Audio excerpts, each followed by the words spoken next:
ಎಲ್ಲರಿಗೂ ನಮಸ್ಕಾರ. ಥಟ್ನತ ಹೇಳಿ ಕ್ವಿಜ್ ಕಾರ್ಯಕ್ರಮಕ್ಕೆ ತಮಗೆಲ್ಲ ಸ್ವಾಗತ.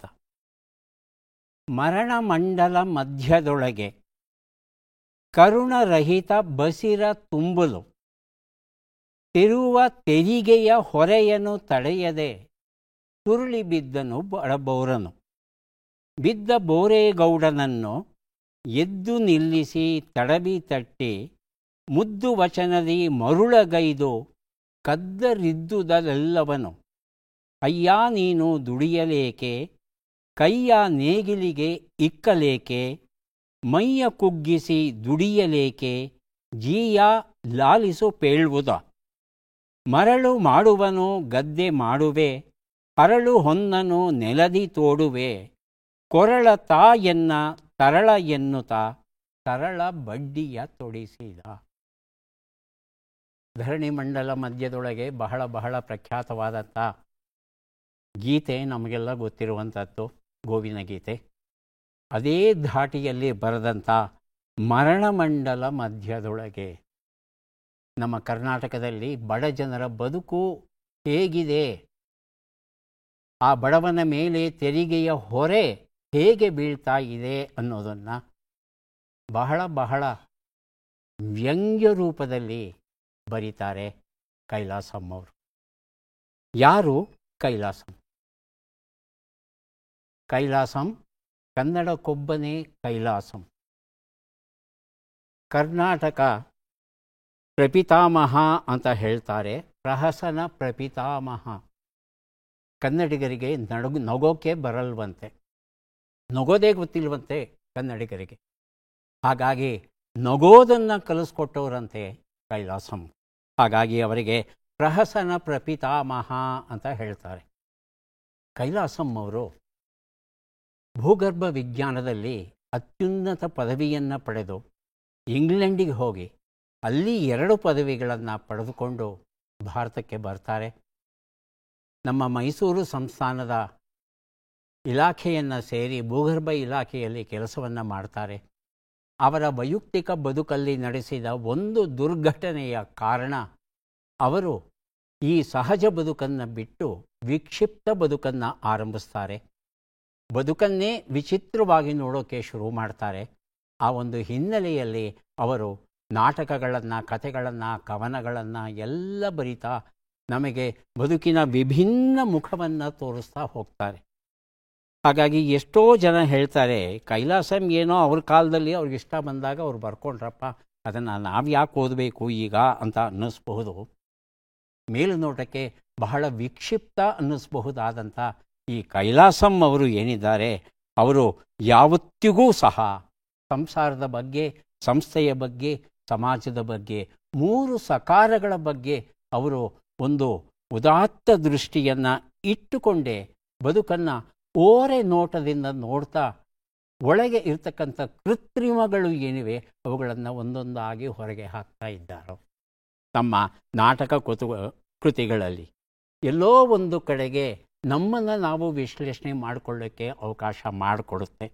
ಮೈಸೂರು ವಿಶ್ವವಿದ್ಯಾನಿಲಯದ ಕನ್ನಡ ಅಧ್ಯಯನ ಸಂಸ್ಥೆಯ ಪ್ರೊಫೆಸರ್ ಎಚ್ ತಿಪ್ಪೇರುದ್ರಸ್ವಾಮಿ ಅವರು ಕೈಲಾಸಂ ಕೃತಿಗಳು ಅಂತ 844 ಪುಟಗಳ ಬೃಹತ್ ಸಂಪುಟ ದೊರೆತಿದೆ.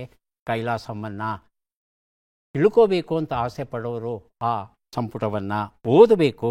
ಆದರೆ ಸದ್ಯಕ್ಕೆ ಹೇಗಿರುತ್ತೆ ಕೈಲಾಸಂ ಅವರ ಕೃತಿಗಳು, ಅವರ ಪ್ರಪಂಚ ಅನ್ನೋದನ್ನು ತಿಳ್ಕೊಳ್ಳೋಕ್ಕೆ ಒಂದು ಪುಟ್ಟ ಪುಸ್ತಕ ಕನ್ನಡದಲ್ಲಿ ಸಿಗ್ತಾ ಇದೆ. ಅದುವೇ ಟಿಪಿಕಲ್ ಟಿ.ಪಿ. ಕೈಲಾಸಂ, KN ಭಗವಾನ್ ಅವರು ಬರೆದಿರುವಂಥದ್ದು. ಟಿಪಿಕಲ್ ಟಿ.ಪಿ. ಕೈಲಾಸಂ ಈ ಪುಸ್ತಕವನ್ನು ಬರೆದ ಭಗವಾನ್ ಅವರು ಮೂಲತಃ ಇಂಜಿನಿಯರ್ ಅವರು. ಆದರೂ ಸಹ ಸಾಹಿತ್ಯ ಮತ್ತು ನಾಟಕ ಕ್ಷೇತ್ರದಲ್ಲಿ ಅವರು ಆಸಕ್ತಿಯನ್ನು ಬೆಳೆಸ್ಕೊಂಡು ಅವರು ಕೈಲಾಸಂ ಅವರನ್ನು ಓದಿ ಅರ್ಥ ಮಾಡಿಕೊಂಡು ಅವರಿಂದ ಪ್ರಭಾವಿತರಾಗಿ ಈ ಒಂದು ಪುಟ್ಟ ಪುಸ್ತಕವನ್ನು ನಮಗಾಗಿ ಬರೆದಿದ್ದಾರೆ. ಈ ಒಂದು ಪುಟ್ಟ ಪುಸ್ತಕವನ್ನು ಅವರು ಪ್ರಧಾನವಾಗಿ 2 ಭಾಗಗಳಾಗಿ ವಿಂಗಡಿಸಿಕೊಂಡಿದ್ದಾರೆ. ಮೊದಲನೇ ಭಾಗದಲ್ಲಿ ಅವರ ಬದುಕಿನ ಸ್ಥೂಲ ಚಿತ್ರಣ ಏನಿದೆ ಅದನ್ನು ಕೊಡ್ತಾರೆ. ಪ್ರಹಸನ ಪ್ರಪಿತಾಮಹ, ಶ್ವೇತಭವನದ ಶ್ರೀಮಂತಿಕೆ, ಸರ್ಕಾರಿ ಹುದ್ದೆಯಲ್ಲಿ ಕೈಲಾಸಂ, ಖಾಯಂ ಆಯಿತು ನಾಟಕದ ಬದುಕು, ತಂದೆ ತೀರಿಕೊಂಡ ತರುವಾಯ, ಕೊನೆಯ ದಿನಗಳು.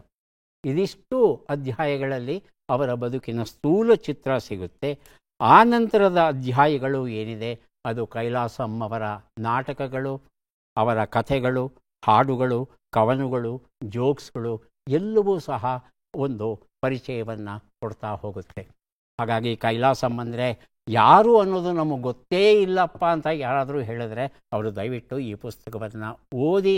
ನೀವು ಖಂಡಿತ ಕೈಲಾಸಂ ಅವರ ಅಭಿಮಾನಿಗಳಾಗ್ತೀರಾ, ಅನುಮಾನವೇ ಇಲ್ಲ. ಕಾರ್ಯಕ್ರಮವನ್ನು ಆರಂಭಿಸ್ತಾ ಇದ್ದೇವೆ. ಸ್ಪರ್ಧಿಗಳ ಪರಿಚಯ. ಮೊದಲ ಸ್ಪರ್ಧಿ. ನಮಸ್ಕಾರ, ನನ್ನ ಹೆಸರು ಈರಣ್ಣ ಚಾಕ್ಲಬ್ಬಿ. ನಾನು ಹುಬ್ಬಳ್ಳಿಯಿಂದ ಬಂದಿದ್ದೇನೆ. ನನ್ನ ಹವ್ಯಾಸಗಳು ದಿನಪತ್ರಿಕೆ ಓದುವುದು, ತೋಟಗಾರಿಕೆಯಲ್ಲಿ ಗಿಡಮರಗಳನ್ನು ಬೆಳೆಸುವುದು. ಈರಣ್ಣ ಅವರಿಗೆ ಸ್ವಾಗತವನ್ನು ಕೋರ್ತಾ ಇದ್ದೇವೆ. ಮುಂದಿನ ಸ್ಪರ್ಧಿ.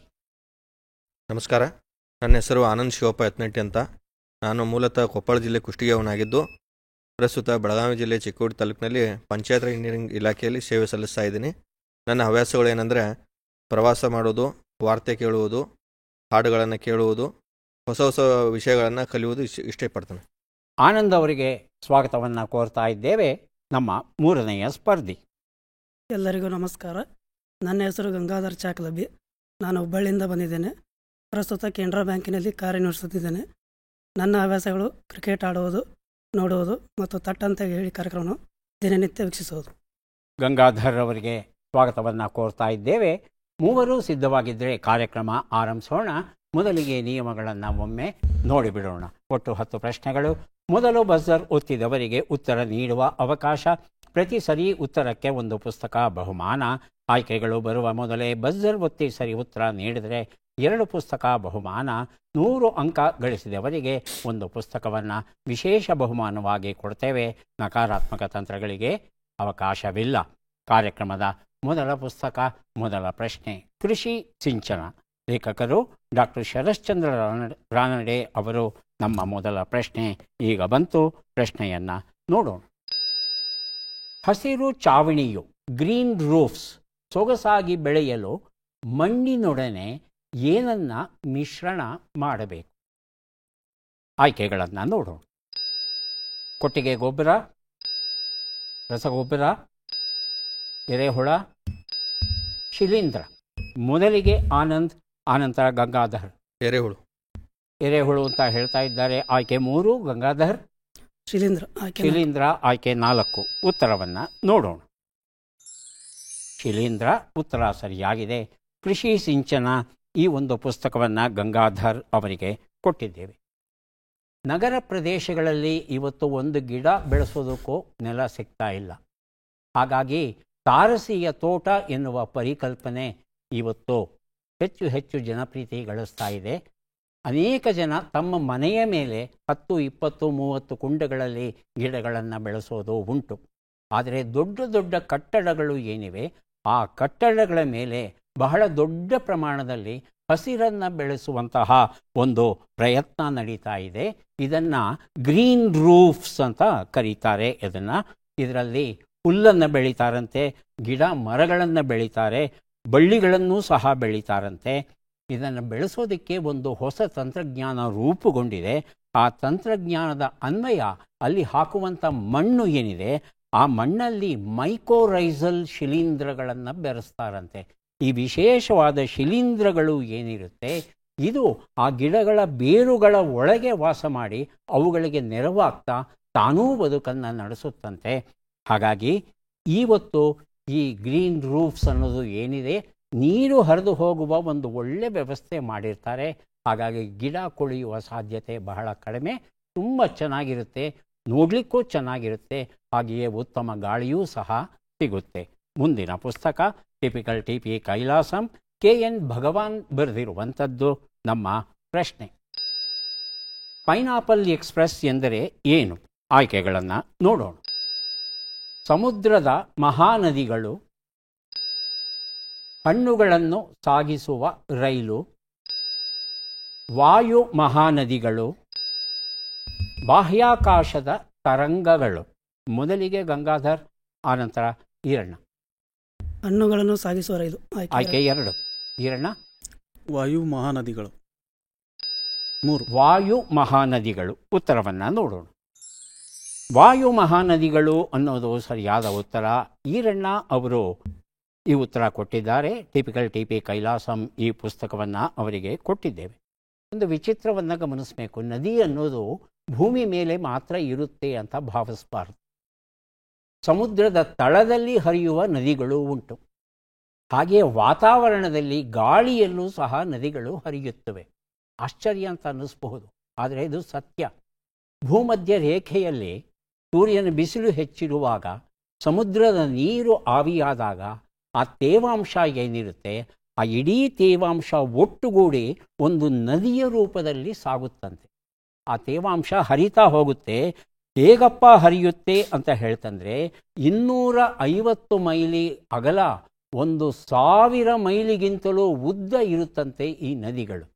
ಈ ನದಿಗಳು ಮಾಡುತ್ತೆ, ಭೂಮಧ್ಯ ರೇಖೆಯಿಂದ ಹಿಡಿದು ಧ್ರುವಗಳ ಕಡೆಗೆ ಸಾಗುತ್ತಂತೆ. ಇದು ಹೀಗೆ ಸಾಗೋವಾಗ ಇದು ಅನೇಕ ವಾತಾವರಣ ವೈಪರೀತ್ಯಗಳನ್ನು ಉಂಟು ಮಾಡುತ್ತೆ.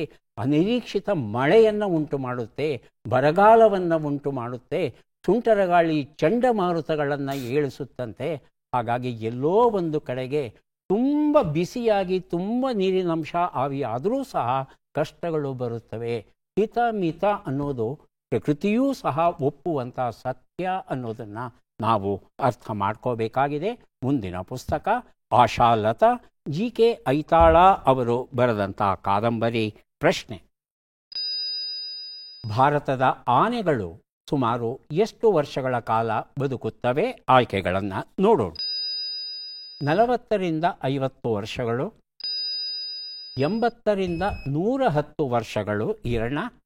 80 ರಿಂದ 100. ಆಯ್ಕೆ 2. ಆಯ್ಕೆ 3 60 ರಿಂದ 80 ವರ್ಷಗಳು ಹಾಗೂ 20 ರಿಂದ 30 ವರ್ಷಗಳು. ಹೇಳಿ ಗಂಗಾಧರ್. ಆಯ್ಕೆ 3 ಆಯ್ಕೆ 3 60 ರಿಂದ 80. ಉತ್ತರವನ್ನು ನೋಡೋಣ. ಆದರೆ ಸರಿಯಾದ ಉತ್ತರ 80 ರಿಂದ 110 ವರ್ಷಗಳು ಅನ್ನೋದು ಸರಿಯಾದ ಉತ್ತರ ಆಗಿತ್ತು. ಆಶಾಲತಾ ಎನ್ನುವ ಈ ಕಾದಂಬರಿ ಪುಸ್ತಕವನ್ನು ಈರಣ್ಣ ಅವರಿಗೆ ಕೊಟ್ಟಿದ್ದೇವೆ. ಗಂಡಾನೆಗಳು ಸಾಮಾನ್ಯವಾಗಿ ನಮ್ಮ ಭಾರತದಲ್ಲಿ 3 ಮೀಟರ್ ಎತ್ತರ ಬೆಳೆಯುತ್ತಂತೆ, 3 ರಿಂದ 6 ಟನ್ ತೂಗುತ್ತಂತೆ. ಇದು ಗಂಡಿಗೆ 25 ವರ್ಷ ಆಗ್ತಾ ಇದ್ದ ಹಾಗೆ ಪ್ರಾಯಕ್ಕೆ ಬರುತ್ತೆ.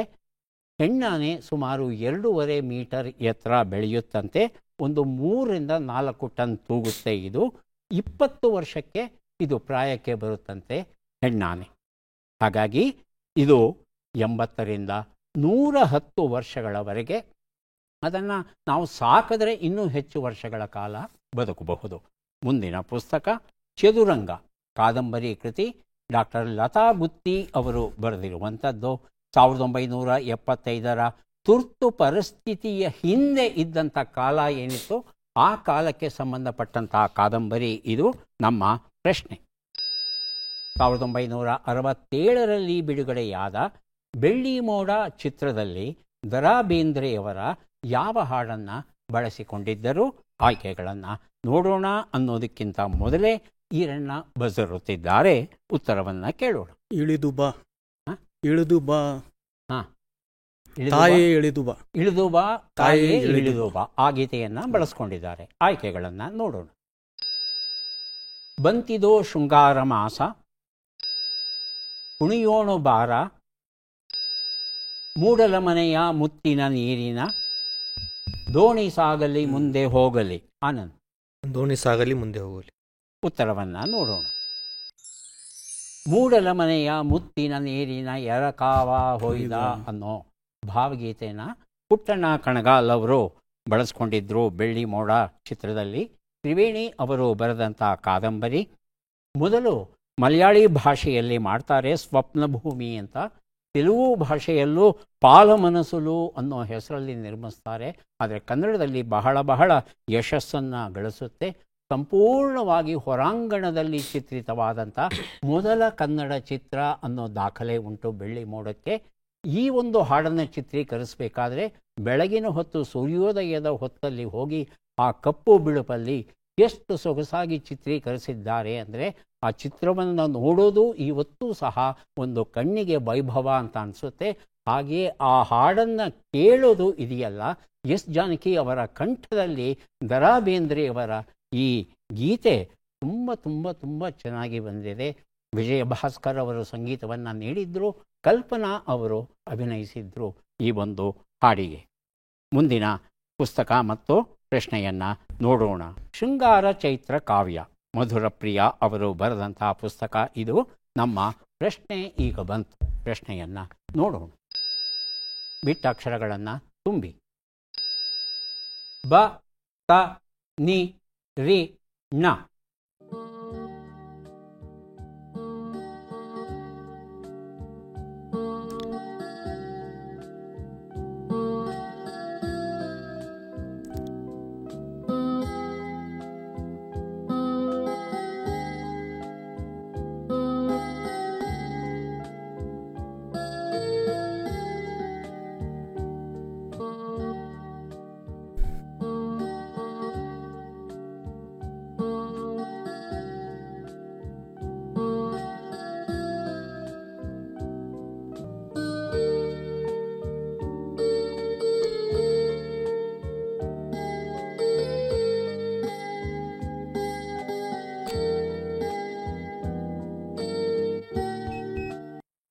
ಬಜರ್ ಒತ್ತಿದ್ದಾರೆ ಈರಣ್ಣ ಅವರು.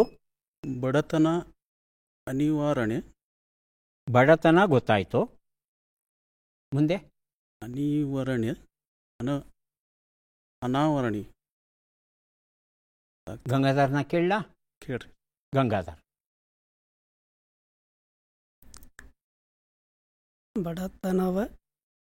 ಬಡತನವ. ಆನಂದ್. ಬಡತನ ನಿವಾರಿಸೋಣ. ಪೂರ್ತಿ ಹೇಳಿ. ಬಡತನವ ನಿವಾರಿಸೋಣ. ಬಡತನವ ನಿವಾರಿಸೋಣ. ಬಡತನವ ನಿವಾರಿಸೋಣ. ಹೌದಾ? ಉತ್ತರವನ್ನು ನೋಡೋಣ. ಬಡತನವ ನಿವಾರಿಸೋಣ ಅನ್ನೋದು ಸರಿಯಾದ ಉತ್ತರ ಕೊಟ್ಟಿದ್ದೀರಾ. ಶೃಂಗಾರ ಚೈತ್ರ ಕಾವ್ಯ ಎನ್ನುವ ಈ ಒಂದು ಪುಸ್ತಕವನ್ನು ಆನಂದ್ ಅವರಿಗೆ ಕೊಟ್ಟಿದ್ದೇವೆ. ಈಗ ಕೊಡ್ತಾ ಇದ್ದೇವೆ ವ್ಯಕ್ತಿತ್ವ ವಿಕಸನದ ಬರಹಗಳು. ಸೋಲೆಂಬ ಗೆಲುವು ದೀಪಾ ಹಿರೇಗುತ್ತಿ ಬರೆದಿರುವಂಥದ್ದು ನಮ್ಮ ಪ್ರಶ್ನೆ. ಈ ಕೆಳಗಿನ ಲೆಕ್ಕಗಳನ್ನು ಪೂರ್ಣಗೊಳಿಸಿ ಉತ್ತರಗಳನ್ನೆಲ್ಲ ಕೂಡಿ ಅಂತಿಮ ಉತ್ತರವನ್ನು ನೀಡಿ. ಲೆಕ್ಕಗಳು ಈಗ ಬಂದಿದೆ. 61 ಕೂಡು 39, 88 ಕಳೆ 32, 25 ಗುಣಿಸು 9, 184 ಭಾಗಿಸು 8.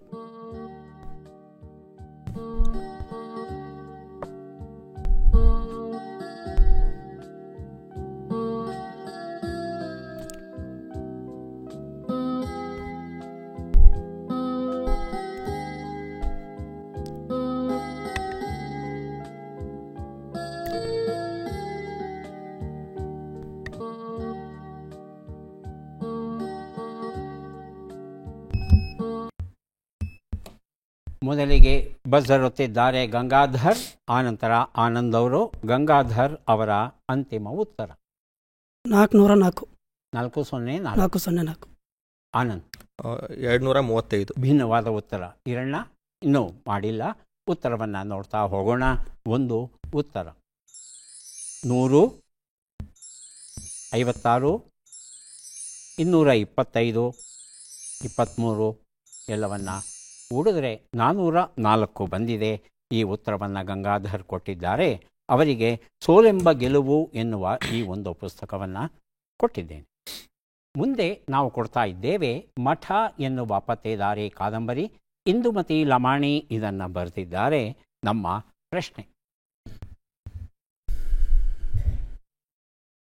ಪ್ರಶ್ನೆಯನ್ನು ನೋಡೋಣ. ಈ ಭಾರತ ರತ್ನ ಪುರಸ್ಕೃತರನ್ನು ಗುರುತಿಸಿ. ಚಿತ್ರವನ್ನು ನೋಡೋಣ.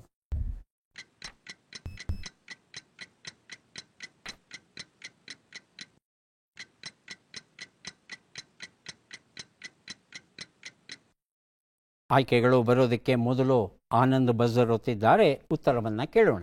ಲಾಲ್ ಬಹದ್ದೂರ್ ಶಾಸ್ತ್ರಿ. ಲಾಲ್ ಬಹದ್ದೂರ್ ಶಾಸ್ತ್ರಿ. ಈರಣ್ಣ ಹಾಗೂ ಗಂಗಾಧರ್ ಆಯ್ಕೆಗಳು ಕೊಡ್ಲಾ? ಆಯ್ಕೆಗಳು ರಾಜನಾಥ ಸಿಂಗ್, ಯಶವಂತರಾವ್ ಚವಾಣ್, ಜಗಜೀವನ ರಾಮ್, ಚೌಧರಿ ಚರಣ ಸಿಂಗ್. ಹೇಳಿ ಗಂಗಾಧರ್. ಚೌಧರಿ ಚರಣ್ ಸಿಂಗ್. ಆಯ್ಕೆ 4. ಈರಣ್ಣ. ಯಶವಂತರಾವ್ ಚವ್ಹಾಣ್. ಯಶವಂತರಾವ್ ಚವ್ಹಾಣ್. ಉತ್ತರವನ್ನು ನೋಡೋಣ. ಚೌಧರಿ ಚರಣ ಸಿಂಗ್ ಅನ್ನೋದು ಸರಿಯಾದ ಉತ್ತರ. ಮಠ ಈ ಪತ್ತೇದಾರಿ ಕಾದಂಬರಿಯನ್ನು ಗಂಗಾಧರ್ ಅವರಿಗೆ ಕೊಟ್ಟಿದ್ದೇವೆ. ಚೌಧರಿ ಚರಣ್ ಸಿಂಗ್ ಅವರು ಮಹಾತ್ಮ ಗಾಂಧೀಜಿಯವರ ಅನುಯಾಯಿಗಳಾಗಿದ್ದರು. ಮೂಲತಃ ಸ್ವಾತಂತ್ರ್ಯ ಹೋರಾಟಗಾರರು. ನಮಗೆ ಸ್ವಾತಂತ್ರ್ಯ ಬಂದ ಮೇಲೆ ಅವರು ರಾಜಕಾರಣವನ್ನು ಪ್ರವೇಶ ಮಾಡ್ತಾರೆ.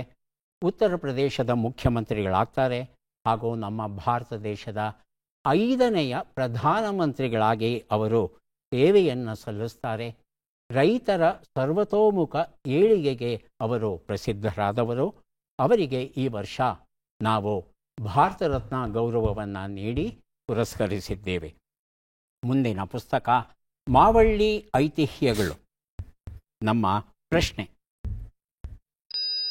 ಈ ಅಕ್ಷರಗಳನ್ನು ಸರಿಯಾಗಿ ಜೋಡಿಸಿ. ಅಕ್ಷರಗಳು ಮ, ಉ, ಗೆ, ಜು, ವು, ಲಿ, ಟಿ, ಗೆ. ಪ್ರಶ್ನೆಯನ್ನು ಓದಿ ಮುಗಿಸೋಷ್ಟರಲ್ಲಿ ಈರಣ್ಣ ಹಾಗೂ ಆನಂದ್ ಬಜರ್ ಒತ್ತಿದ್ದಾರೆ. ಮೊದಲಿಗೆ ಈರಣ್ಣ. ಮಲ್ಲಿಗೆ ಹೂವಿನ ಜುಟ್ಟಿಗೆ ಮಲ್ಲಿಗೆ ಹೂವು. ಜುಟ್ಟಿಗೆ ಮಲ್ಲಿಗೆ ಹೂವು ಅಂತ ಹೇಳ್ತಾ ಇದ್ದಾರೆ. ಹೌದಾ ಆನಂದ್? ಗಂಗಾಧರ್? ಉತ್ತರವನ್ನು ನೋಡೋಣ. ಜುಟ್ಟಿಗೆ ಮಲ್ಲಿಗೆ ಹೂವು ಉತ್ತರ ಸರಿಯಾಗಿದೆ.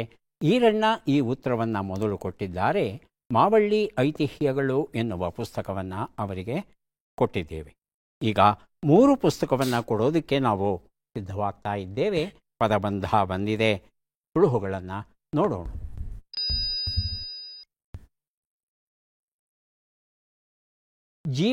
ಜೀವವನ್ನು ಕಾಪಾಡುವವನು, ಲೆಕ್ಕ ಹಾಕುವುದು, ತಿನ್ನುವವನು. ಬಜರ್ ಆಗಲೇ ಒತ್ತಿದ್ದಾರೆ ಆನಂದ್ ಅವರು. ಒಂದು ಉತ್ತರ ಜೀವರಕ್ಷಕ. ಜೀವರಕ್ಷಕ 3 ಶಬ್ದ ಸಿಕ್ತಾ? ಬಹುಶಃ ಸಿಕ್ಕಿಲ್ಲ ಸರ್. 3ನೇದು ಫಸ್ಟ್ ಒಂದು 2 ಸಿಕ್ಕಿದೆ. 3 ಸಿಕ್ಕಬೇಕು ಅಲ್ವಾ? ಆವಾಗ ಉತ್ತರ ಸರಿ ಇರುತ್ತೆ. 2 ಸಿಕ್ಕಿದ್ರೆ ಯಾವುದಾದ್ರು ಒಂದು ತಪ್ಪಾಗಿರೋ ಸಾಧ್ಯತೆ ಉಂಟು. ಆನಂದ್ ಅವರು ಒಳ್ಳೆ ಸುಳುಹು ಕೊಟ್ಟಿದ್ದಾರೆ. ಈರಣ್ಣ ಮತ್ತು ಗಂಗಾಧರ್ ತಾವೂ ಪ್ರಯತ್ನಿಸಬಹುದು. ಹೇಳಿ ಗಂಗಾಧರ್. ಒಂದು ಉತ್ತರ ಅಂಗರಕ್ಷಕ. ಅಂಗರಕ್ಷಕ. ಅಂಗರಕ್ಷಕ. ತಾವು 3 ಶಬ್ದಗಳನ್ನು ಪ್ರಯತ್ನ ಪಟ್ಟಿಲ್ಲ. ಆನಂದ್, ಇನ್ನೊಂದು ಅವಕಾಶ ಕೊಡ್ತೇನೆ. ಒಂದು ಉತ್ತರ ಪ್ರಾಣರಕ್ಷಕ. 2 ಉತ್ತರ. ಯಾರು ಬೇಕಾದರೂ ಬಜರ್ ಒತ್ತಿ. ಲೆಕ್ಕ ಹಾಕುವುದು. ಹೇಳಿ ಗಂಗಾಧರ್. ಗುಣಕ ಸರ್. ಗುಣಕ. ಗುಣಕ. ಗುಣಕ ಅಂದರೆ ಮಲ್ಟಿಪ್ಲಿಕೇಶನ್ ಅಂತ ಅರ್ಥ ಬರುತ್ತೆ. ಗುಣಿಸೋದು ಅಂತ. ಹೇಳಿ ಆನಂದ್. ಗಣತಿ. ಗಣತಿ. ಉತ್ತರವನ್ನು ನೋಡೋಣ. ಗಣತಿ ಉತ್ತರ ಸರಿಯಾಗಿದೆ. ಜನಗಣತಿ ಅಂತ ನಾವು ಹೇಳ್ತೇವೆ ಅಲ್ವಾ ಸೆನ್ಸಸ್ಗೆ. ಕಣ್ಣಾಡಿಸಿದಾಗ ಕಂಡ ಬಣ್ಣದ ಬದುಕು ಕವನ ಸಂಕಲನ ಕೊಟ್ಟಿದ್ದೇನೆ. 3 ಉತ್ತರ.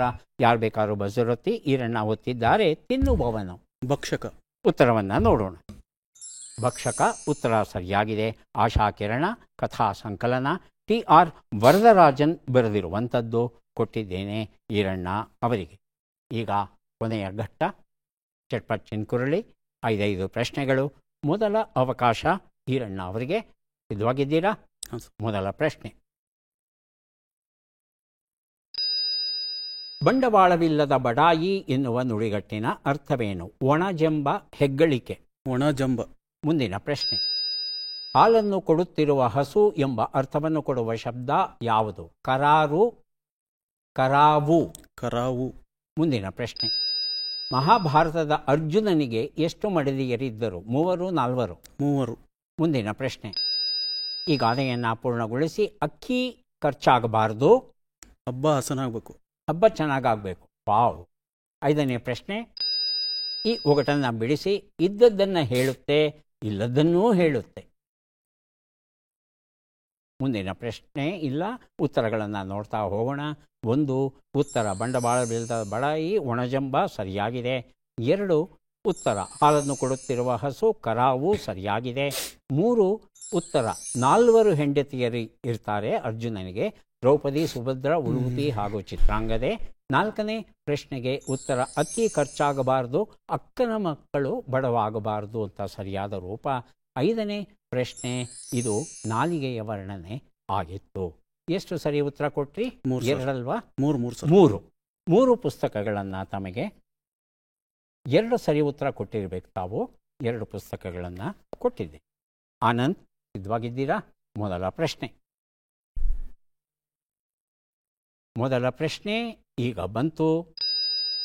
ಬಂದ ದಾರಿಗೆ ಸುಂಕವಿಲ್ಲ ಎನ್ನುವ ನುಡಿಗಟ್ಟಿನ ಅರ್ಥವೇನು? ಸಾರ್ಥಕ ಪ್ರಯತ್ನ, ವ್ಯರ್ಥ ಪ್ರಯತ್ನ? ವ್ಯರ್ಥ ಪ್ರಯತ್ನ. ಮುಂದಿನ ಪ್ರಶ್ನೆ, ಕೆಂಪಾದ ಕಣ್ಣುಳ್ಳ ಕೋಗಿಲೆ ಎಂಬ ಅರ್ಥವನ್ನು ಕೊಡುವ ಶಬ್ದ ಯಾವುದು? ಕೆಂಗಣ್ಣ, ಕೆಂಕವಣಿ? ಮುಂದಿನ ಪ್ರಶ್ನೆ, ಅರ್ಜುನ ಮತ್ತು ದ್ರೌಪದಿಯ ಮಗನ ಹೆಸರೇನು? ಅಭಿಮನ್ಯು, ಶ್ರುತಕೀರ್ತಿ? ಅಭಿಮನ್ಯು. ಮುಂದಿನ ಪ್ರಶ್ನೆ, ಈ ಗಾದೆಯನ್ನು ಪೂರ್ಣಗೊಳಿಸಿ. ಅಕ್ಕಿ ಕೊಟ್ಟು ಉಣ್ಣೋಕೆ. ಮುಂದಿನ ಪ್ರಶ್ನೆ, ಈ ಒಗಟನ್ನು ಬಿಡಿಸಿ. 8 ಆಳುದ್ದದ ಮರ, ಬಿಳಿ ಹೂವು, ತೋಟುದ್ದ ಎಲೆ, ಮಾರುದ್ದ ಕಾಯಿ? ತೆಂಗಿನ ಮರ. ಉತ್ತರವನ್ನು ನೋಡ್ತಾ ಹೋಗೋಣ. 1 ಉತ್ತರ ಬಂದ ದಾರಿಗೆ ಸುಂಕವಿಲ್ಲ, ವ್ಯರ್ಥ ಪ್ರಯತ್ನ ಸರಿಯಾಗಿದೆ. 2 ಉತ್ತರ ಕೆಂಪಾದ ಕಣ್ಣುಳ್ಳ ಕೆಂಗಣ್ಣ ಆಗಿತ್ತು. 3ನೇ ಪ್ರಶ್ನೆಗೆ ಉತ್ತರ ಶ್ರುತಕೀರ್ತಿಯಾಗಿತ್ತು. ಅಭಿಮನ್ಯು ಸುಭದ್ರೆ ಮತ್ತು ಅರ್ಜುನನ ಮಗ, ದ್ರೌಪದಿಯ ಮಗ ಅಲ್ಲ. 4ನೇ ಪ್ರಶ್ನೆಗೆ ಉತ್ತರ ಅಕ್ಕಿ ಕೊಟ್ಟು ಉಣ್ಣೋಕೆ ಅಕ್ಕನ ಮನೆಯೇ ಆಗಬೇಕೇ? 5ನೇ ಪ್ರಶ್ನೆಗೆ ಉತ್ತರ ಇದು ನುಗ್ಗೆಕಾಯಿಯ ವರ್ಣನೆ ಆಗಿತ್ತು. ತಾವು 1 ಪ್ರಶ್ನೆಗೆ ಸರಿಯಾದ ಉತ್ತರ ಕೊಟ್ಟಿದ್ದೀರಿ. 1 ಪುಸ್ತಕವನ್ನು ತಮಗೆ ಕೊಟ್ಟಿದ್ದೆ. ಗಂಗಾಧರ್, ಮೊದಲ ಪ್ರಶ್ನೆ ಕೇಳಬಹುದಾ? ಕೇಳೋಣ. ಮೊದಲ ಪ್ರಶ್ನೆ ಈಗ ಬಂತು. ಪ್ರಶ್ನೆಯನ್ನು ನೋಡೋಣ. ಬಂದ ದಾರಿಯನ್ನು ಹಿಡಿ ಎನ್ನುವ ನುಡಿಗಟ್ಟಿನ ಅರ್ಥವೇನು? ವಾಪಸ್ಸು ಹೋಗು, ವ್ಯರ್ಥ ಪ್ರಯತ್ನವನ್ನು ಮಾಡು? ವ್ಯರ್ಥ ಪ್ರಯತ್ನವನ್ನು. ಮುಂದಿನ ಪ್ರಶ್ನೆ, ಸಂಜೆಯ ಮುಗಿಲ ಬಣ್ಣ ಎಂಬ ಅರ್ಥವನ್ನು ಕೊಡುವ ಶಬ್ದ ಯಾವುದು? ಕೆಂಬಾರ, ಕೆಂದಾಳಿ? ಮುಂದಿನ ಪ್ರಶ್ನೆ, ಅರ್ಜುನ ಮತ್ತು ಸುಭದ್ರೆಯರ ಮಗನ ಹೆಸರೇನು? ಅಭಿಮನ್ಯು, ಘಟೋತ್ಕಚ? ಮುಂದಿನ ಪ್ರಶ್ನೆ, ಈ ಗಾದೆಯನ್ನು ಪೂರ್ಣಗೊಳಿಸಿ. ಅಗ್ಗದ ಕಾಸಿಗೆ? ಮುಂದಿನ ಪ್ರಶ್ನೆ, ಈ ಒಗಟನ್ನು ಬಿಡಿಸಿ. ಸೌಭಾಗ್ಯದ ಸಂಕೇತವು ಬಗ್ಗಿದರೆ ಬಾಯಿಗೆ ಬಡಿಯುತ್ತೆ, ಎದ್ದರೆ ಎದೆಗೆ ಬಡಿಯುತ್ತೆ? ಸೌಭಾಗ್ಯದ ಸಂಕೇತವಂತೆ ತಾಳಿ. ಉತ್ತರವನ್ನು ನೋಡ್ತಾ ಹೋಗೋಣ. ಬಂದ ದಾರಿಯನ್ನು ಹಿಡಿ, ವಾಪಸ್ಸು ಹೋಗು ಅನ್ನೋದು ಸರಿಯಾದ ಉತ್ತರ ಆಗಿತ್ತು. 2 ಉತ್ತರ ಕೆಂಬಾರ ಆಗಿತ್ತು, ಕೆಂದಾಳಿ ಅಂತ ಹೇಳಿದ್ರಿ. 3ನೇ ಪ್ರಶ್ನೆಗೆ ಉತ್ತರ ಅಭಿಮನ್ಯು ಆಗಿತ್ತು. ಈಗಷ್ಟೇ ನಾನು ಆನಂದ್ ಅವರಿಗೆ ಉತ್ತರ ಹೇಳಿದ್ದೆ ಈ ಉತ್ತರವನ್ನು. 4ನೇ ಪ್ರಶ್ನೆಗೆ ಉತ್ತರ ಅಗ್ಗದ ಕಾಸಿಗೆ ಮುಗ್ಗಿದ ಜೋಳ ಅನ್ನೋದು ಸರಿಯಾದ ರೂಪ. 5ನೇ ಪ್ರಶ್ನೆಗೆ ಉತ್ತರ ಇದು ಮಾಂಗಲ್ಯ ಅಥವಾ ತಾಳಿ, ಸರಿಯಾದ ಉತ್ತರ. 1 ಪ್ರಶ್ನೆಗೆ ತಾವು ಉತ್ತರ ಕೊಟ್ಟಿದ್ದೀರಿ. 1 ಪುಸ್ತಕವನ್ನು ತಮಗೆ ಕೊಟ್ಟಿದ್ದೆ. ಯಾರಿಗೆ ಎಷ್ಟು ಪುಸ್ತಕ ಬಂದಿದೆ ಅದನ್ನು ನೋಡುವ ಕ್ಷಣ ಈಗ ಬಂತು. ಈರಣ್ಣ ಅವರಿಗೆ ದೊರೀತಾ ಇದೆ ಒಟ್ಟು 6 ಪುಸ್ತಕಗಳು ತಮಗೆ ದೊರೀತಾ ಇದೆ. ಪುಸ್ತಕಗಳನ್ನು ಸ್ವೀಕರಿಸಿ ಕಾರ್ಯಕ್ರಮದಲ್ಲಿ ಭಾಗಿಯಾಗಿದ್ದಕ್ಕೆ ತಮಗೆ ಧನ್ಯವಾದಗಳನ್ನು ಅರ್ಪಿಸ್ತಾ ಇದ್ದೇವೆ. ಧನ್ಯವಾದಗಳು. ಆನಂದ್ ಅವರಿಗೆ 3 ಪುಸ್ತಕಗಳು ದೊರೀತಾ ಇವೆ, ಸ್ವೀಕರಿಸಿ ಅಭಿನಂದನೆಗಳು.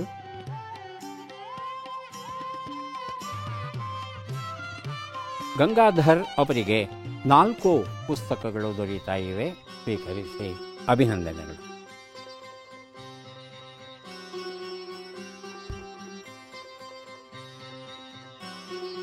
ಮತ್ತೆ ಭೇಟಿಯಾಗೋಣ. ನಮಸ್ಕಾರ.